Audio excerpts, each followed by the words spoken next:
I'm excited to be teaching you PHP today because PHP is going to allow you to create everything from very simple web pages with dynamic content to full-featured web applications that connect to back-end databases.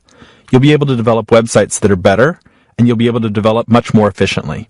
If you've been using HTML to develop websites, PHP is a great next step for you. It's also a good introduction to computer programming in general if you haven't done any before. PHP has been around long enough to develop and to mature, and has gone from a small open-source project with a cult following to the most popular tool for creating dynamic web pages. Because it's so popular, you may even be coming to this movie hoping not just to learn PHP, but to first find out what it is and if it's right for you. During this essential training tutorial, I won't assume that you have any prior programming experience beyond HTML, and you'll definitely want to know HTML before trying to learn PHP.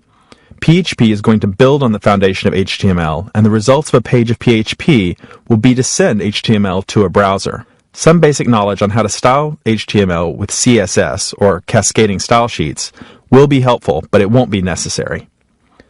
In this essential training tutorial, I'm going to start with the fundamentals of the PHP language, then move to real-world techniques that you can use, and then cover the basics of working with the MySQL database, and finally, help you to build your first PHP application, a content management system. Each chapter is going to be a building block along the way to having a complete understanding of the language and what you can do with it. At the same time, I'm going to try to give you an idea of the bigger picture of web development, because I believe that it's essential for you to understand why you need to use certain techniques, not just to learn to use them. It's that larger context that will allow you to become a real web developer, and that's perhaps even more valuable than learning any single web programming language.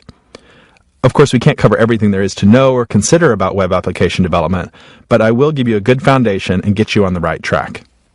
Because we're going to be learning PHP in sections, you may want to use this tutorial in bite-sized chunks. Learn a chunk, then go off and experiment on your own with what you've just learned, and then come back for the next chunk. I encourage you to experiment. It's the best way for you to learn to do it for yourself, and my number one goal in this training title is for you to be able to do it for yourself. I'm excited and I hope you are too, so let's get started learning PHP.